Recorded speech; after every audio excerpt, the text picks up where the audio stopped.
Hey guys, this is my speech 3 on the low carb versus keto diet. Do you have good willpower?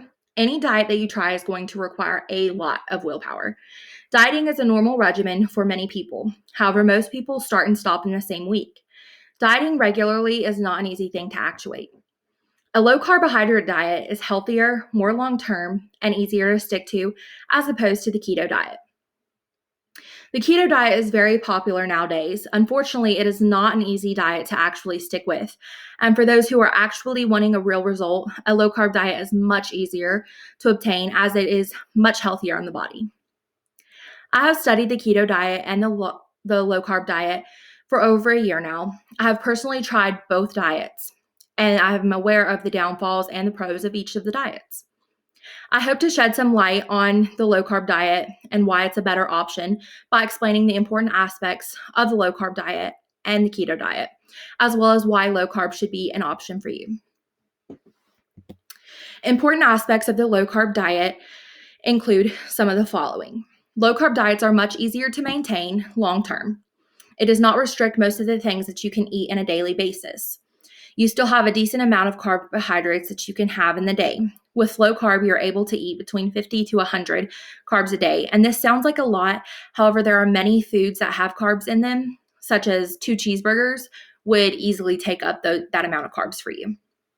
So it is more monitoring your carbohydrate intake rather than drastically cutting the carbs to 20 or less in a day, like the keto diet. In an article on Healthline, Daniel Prioto says some of the pros for doing a low carb diet includes promoting weight loss, less extreme adaptation, and it's easier to follow, as well as eliminating your processed foods, and it's sustainable for long term. An article by Women's Health magazine states that instead, by cutting back on foods that are high in sugar and starches, you're able to drop weight and still maintain a healthy form of energy for your brain and body to run on. We'll go over the cons of low carb dieting, which include some of the following. It's still very hard to stick with and get started on. In today's world, it's quicker and easier just to grab something cheap through the drive-thru, and it's also cheaper to prepare a dollar jar of sauce and a dollar box of pasta than it is to prepare a meal with all the fixings from salad and meat. Changing this mentality is not the easiest thing to do. Prioto states that some of the cons for low carb and Healthline include limiting fruit intake, limiting food options, and it may make you feel weak and impact your macronutrient intake.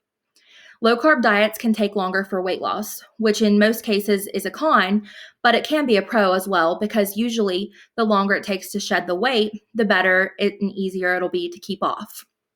You mainly have to focus on what fits best in your day-to-day occurrences for a low carb diet to work and to be able to work around in your daily life. In an article published by a diet doctor, Adele Height states that if a more liberal but still low-carb diet fits best into your food preferences and your social life, then you may choose a slower weight loss. Why should you try low carb? As I explained before, low carb is an easy diet to maintain for a long term. This is very beneficial for lifelong goals. It's a diet that you can continue throughout your life and become comfortable doing so. There are several benefits to the low-carb diet. Mainly, it does not have a bad health effect on your body. Maintaining a low-carb diet is good for helping with polycystic ovarian syndrome, reducing your processed foods that are bad on health, and keeping your body in a great position to fight off diabetes, obesity, and heart conditions. Aspects of the keto diet include being kind of like the low-carb diet. It can help with certain health conditions. Prioto states that keto can improve insulin sensitivity, reduce appetite, improve your cholesterol and triglyceride levels, and has therapeutic benefits. These therapeutic benefits can also include helping with certain cancers and epilepsy. Based on my own experience with doing the keto diet, once you get past the beginning stages of the diet, you have a ton of energy. In an article by Time, a group named Eat This, Not That says that by switching from simple carbs to more long-running fuel, fruits and vegetables, whole wheat, bread, oatmeal, brown rice, quinoa, all the whole grain options, you'll ensure that you have a steady flow of energy and avoid the ups and downs of simple carbs and what they cause. On keto, you obviously cannot have things like whole wheat bread and rice. However, the point is that by cutting the simple carbs, it can increase your energy. On top of helping with weight loss, it can also lower your blood sugar and rids the body of stored water, making you feel less bloated. Now, the cons of keto, it's very hard to stick with, and it's basically impossible to do long term. For example, most fruits have high carbs, so just to think that a piece of watermelon and an apple can kick you out of your ketosis and make your body start gaining weight is kind of hard to think of. Fruits are healthy for the body, and we do need them. So imagining a lifestyle change for the body, but denying ourselves basic needs such as fruits and vegetables and other options, it's quite hard to think of that. In an article from Insider, Savannah Swain Wilson explains that the keto diet can make you feel sick. People who follow the keto diet often complain of flu-like symptoms when they first start the diet. Ketosis also causes constipation and can lower your alcohol tolerance. Swain Wilson also states that it's possible for the weight that you lose in keto to come back rapidly once you stop the diet. Why should keto not be your first choice? When people diet, it is usually because they want a lifestyle change. They want to become healthier. With the keto diet, it's not healthy for long term. One of the main issues with keto is the damage it can cause to your liver and kidneys.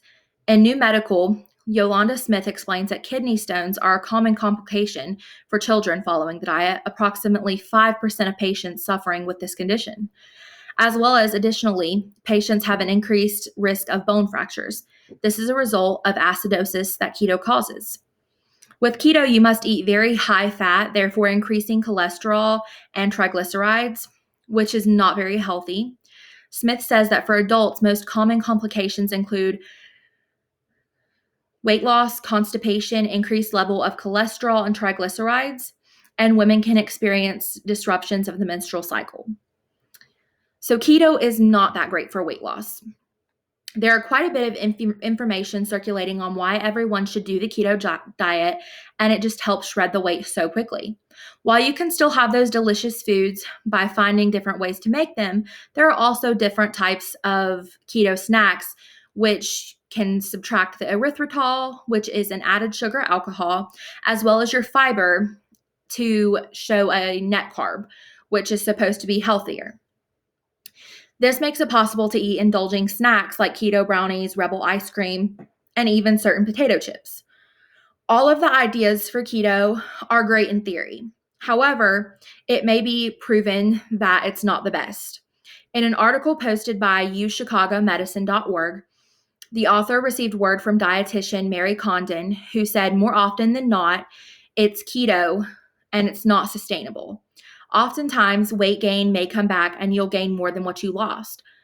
I believe that the reason for this is keto is just so extremely strict. We're not able to have a cheat day because once you have a cheat day, it knocks you out of ketosis, and then carbohydrates are very addictive. So if you have one cheat day eating those carbs and eating that sugar, you're going to want that the next day. Whereas doing a low carb diet, you're not restricting yourself from having anything. You're just limiting what you're eating. So therefore, whenever you do low carb, you're able to have certain little things. And so you're not going to be craving those all the time. From experience, I have tried keto. And when I try to go back to a normal healthy diet, just watching what I'm eating, I end up gaining more weight than what I had lost with keto when I started. So in conclusion, I have explained the downfalls of keto. I have also explained the downfalls of low carb. I hope that this speech has given everyone a better opinion of why low carb should be chosen over the popular keto diet. With consideration of the cons and the pros of each diet, it is clear that the cons of the keto diet are much worse, with the potential of causing more health issues than helping. And not being able to sustain keto for long periods of time, it is clear that for a lifestyle changing diet, low carb is definitely not the way to go. Thank you for your time.